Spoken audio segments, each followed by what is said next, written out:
تین چیزوں نے آپ کو سب سے زیادہ متاثر کیا ہوا ہے زندگی میں، سب سے زیادہ یہ تین ہنرمند آپ کے مذہب مسلک کی قید کے بغیر۔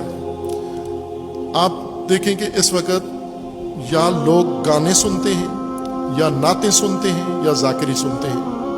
شیعہ ہیں تو ذاکری سنتے ہیں، سنی ہیں تو نعتیں سنتے ہیں، نہ شیعہ ہیں نہ سنی ہیں تو پھر یہ گانے سنتے ہیں۔ یا بعض ہوتے ہیں نا محرم میں ذاکری سنتے ہیں، محرم جو گزر جاتا ہے پھر گانے سنتے ہیں، ربیع الاول میں نعتیں سنتے ہیں، ربیع الاول گزر جاتا ہے بعد میں گانے سنتے ہیں۔ اگر یہ تین چیزیں نکال دی جائیں، مثلا پاکستان سے یہ مکمل پابندی لگ جائے، ختم، کوئی نعت نہیں پڑھنی، کوئی ذاکری نہیں کرنی، کوئی گانا نہیں گانا، آپ اسی دن ٹی وی بھی توڑ دیں گے، موبائل بھی توڑ دیں گے، مجلسوں میں بھی آنا چھوڑ دیں گے اور مذہب بھی تبدیل کر لیں گے۔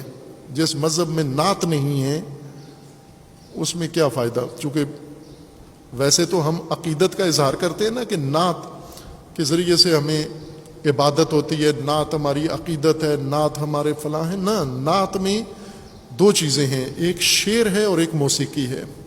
اصل پسند وہ ہے آپ کو، ورنہ وہی نعت والا مصرع اگر یہاں آ کر کوئی بندہ اس کو نثر میں پڑھے، نعت والا، واہ واہ کرو گے اٹھ کے؟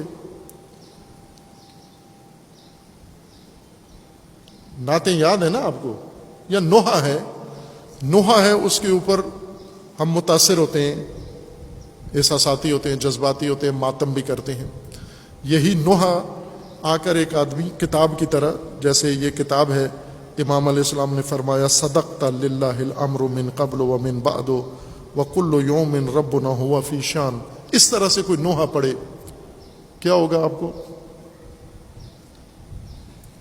یہ آپ کے سامنے چند سالوں سے، 2-3 سال سے مقتل پڑھتا ہوں میں آپ کے سامنے، اصل مقتل، یعنی مصائب، اصل مصائب، حقیقی مصائب کربلا کے۔ کیا محسوس ہوتا ہے آپ کو؟ رکت طاری ہوتی ہے، گریہ آتا ہے، کیونکہ سر نہیں ہے، نظم نہیں ہے، مضمون نہیں ہے، یعنی ہنر کے بغیر، ہنر نہیں ہے اس کے اندر۔ مصائب ہنر کے ساتھ پیش کیا جائے تو متاثر کرتا ہے۔ سیرت رسول اللہ کی تعریفیں، نعت رسول اللہ کی تعریفیں ہیں، وہ ابھی میں آپ کے سامنے رسول اللہ کی تعریفیں شروع کر دیتا ہوں، آپ متاثر نہیں ہوں گے بلکہ بور ہو جائیں گے۔ لیکن یہاں پر آ کر کوئی بڑا نعت خان اپنی سریلی آواز میں جب وہ شروع ہوں کرتا ہے، دیکھیں آپ کے حالات کیا ہو جاتے ہیں۔ اسی طرح ذاکر جب آتا ہے، سریلا ذاکر آ کر جب سر باندھتا ہے تو آپ کی حالت ہو۔ یہ کیا چیز ہے؟ وہ مضمون متاثر نہیں کرتا، ہنر، یہ ہنرمند انسان ہے، جس کی آواز خوبصورت ہے ہنرمند ہے، جو شاعر ہے ہنرمند ہے، نوحہ خان ہنرمند ہے، نعت گو ہنرمند ہے۔ عموماً شاعر جنہوں نے نعتیں لکھی ہوتی ہیں وہ پڑھتے نہیں ہیں، چونکہ ان کی آواز نہیں ہوتی، شعر ان کا ہے، آواز کسی اور کی ہے۔ وہ شاعر خود آ کے اپنی نعت پڑھیں، اس کو محفل سے ہی نکال دیں گے کہ تجھے کس نے بلا لیا بابا، جا تو ادھر ٹائم ضائع کر رہا ہے۔ دوسرے کو دیں گے ٹائم، مائک اس کو دے دیں گے کہ آپ پڑھیے جی، انہی کی نعت آپ پڑھیے، چونکہ یہ شاعر ہنر شعر ہے لیکن آواز اور موسیقی نہیں ہے اس کے اندر۔ جو نعمتیں اللہ نے دی ہیں، یہاں میں اشارہ ضمنی کرتا جاؤں، اللہ تعالیٰ نے جو انسان کی فطرت میں یہ نعمتیں ڈالی ہیں، ان کے جتنی نعمتیں ہیں خداوند تعالیٰ نے دی ہیں آپ کو، جتنی صلاحیتیں اللہ نے آپ کو دی ہیں، ان کو مطلقہ حرام نہیں قرار دیا اللہ نے۔ خوبصورت آوازیں ہیں، یہ مطلقہ حرام نہیں ہے، چونکہ اگر یہ مطلقہ حرام ہوتی تو پھر یہ آواز دینا عبث ہے۔ یہ فطرت میں، انسان کی پیدائش میں خوبصورت آواز رکھنا ہی عبث تھا، غلط تھا۔ آواز خوبصورت دے کے پابندی لگا لے کہ خوبصورت آواز میں بولنا نہیں ہے، تو نے ہمیشہ کرخت آواز میں بولنا ہے، ہمیشہ بدی آواز میں بولنا ہے، یہ تو حکمت الہی نہیں ہے۔ یہ آوازیں ہنر ہیں، ہنر اللہ نے دیا ہے۔ یہ شاعری ہنر ہے، یہ اللہ نے دیا ہے۔ جو ہنر آپ کو اللہ نے دیا ہے مطلقہ حرام نہیں ہو سکتا، اس کے حرام کے موارد ہیں، مواقع ہیں، یہاں پر حرام ہوگا، یہاں حرام نہیں ہوگا۔ اب یہ فقہا کا کام ہے، چونکہ حرام و حلال کے متخصص ایکسپرٹ وہ ہوتے ہیں، لیکن اب فقہا شروع سے ہی کہہ دیتے ہیں کہ بالکل غنا حرام ہے، آواز سریلی نکالنا ہی حرام ہے۔ اب یہ تو انسانی فطرت کے خلاف آپ بات کر رہے ہیں۔ یہ اللہ نے کیوں رکھی ہے خوبصورت آواز اتنی؟ بلکہ قرآن پڑھنے کے بارے میں ہے کہ قرآن اتنا خوبصورت پڑھو کہ دیکھنے والے سننے والے جذب ہو جائیں، بدی آواز میں نہ پڑھو۔ آذان بدی آواز میں آذان نہ دو، خوبصورت آواز میں، شعار ہے، اس کو خوبصورت دو۔ وہ لطیفہ تو سنا ہوا ہے نا آپ نے کہ وہ کاروان حج میں حاجی صاحب تھے، ان کو آذان کا بڑا شوق تھا۔ بعض ایسے بے سرے ہوتے ہیں، انہیں بڑا شوق ہوتا ہے کہ آذان ہم دیں۔ ایک آبادی میں جا کے رکے، آبادی والوں کو انہوں نے اصرار کیا جی آذان ہم نے دینی ہے۔ انہوں نے کہا مہمان ہے احتراماً کہہ دو آذان۔ جو ہی اس نے آذان دی، آذان کے بعد تھوڑی دیر کے بعد ایک غیر مسلم آیا پھولوں کا گلدستہ لے کر، جی آذان کس نے دی؟ انہوں نے بتایا یہ حاجی صاحب نے دی۔ اس نے اس کو گلدستہ پیش کیا، شکریہ آپ کا۔ تو کہا کس بات کا؟ کہا یہ آذان کا۔ آذان کا آپ غیر مسلم کیوں شکریہ ادا کر رہے ہو؟ کہا اس لیے کہ میری بیٹی کچھ عرصے سے اسلام کی طرف راغب ہو رہی تھی، میں اس کو روک رہا تھا کہ نہ ہو مسلمان۔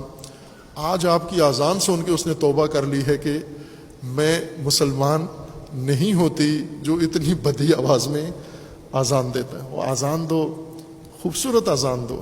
الحمدللہ یہاں جامعہ میں خوبصورت سریلے قاری ہیں، اگرچہ موڈ کم ہوتا ہے ان کا آذان کا، لیکن جب دیتے ہیں تو اچھی دیتے ہیں، اور دینی چاہیے۔ یہ شعائر ہے، اس کو شعار کو خوبصورت آواز میں پیش کرو۔ ہنر اللہ نے مقصد کے لیے دیا ہے، اس مقصد میں استعمال کرو۔ شاعر شعر مقصد کے لیے ہے، آواز مقصد کے لیے ہے، لیکن یہ ہنر انسان ضائع کرتا ہے۔ جیسے عالم اپنا علم ضائع کرتا ہے، ہنرمند اور فنکار اپنا ہنر ضائع کرتا ہے۔ جس طرح عالم کے بارے میں کہ علم بیچنے کے لیے نہیں ہے، فروخت کے لیے نہیں دیا گیا تجھے، علم روشنی ہے، تیری ہدایت کے لیے، تیری امت کی ہدایت کے لیے ہے۔ اسی طرح ہنرمند یہ کسی مقصد کے لیے، فروخت کے لیے ہنر نہیں دیا گیا۔ ہنر کا تقدس اتنا ہی ہے جتنا علم کا تقدس ہے، بلکہ اگر بعض جگہ پر ہم دیکھیں تو شاید ہنر علم کو مؤثر بنانے والا بھی ہنر ہے۔ اگر ہنر نہ ہو تو علم بھی اثر انداز نہیں ہو سکتا۔ شعر ان فنون میں سے سب سے بڑا ایک فن شعر ہے۔ نظم میں، وزن میں، موضوع بات کرنا، پرکشش بات کرنا، اچھے مضمون کو خوبصورت انداز میں پیش کرنا، اور وہ منطق والی قید بھی اس کے اندر شامل ہے کہ خیالی ہو شعر، تخیل ہو تو شعر ہوتا ہے۔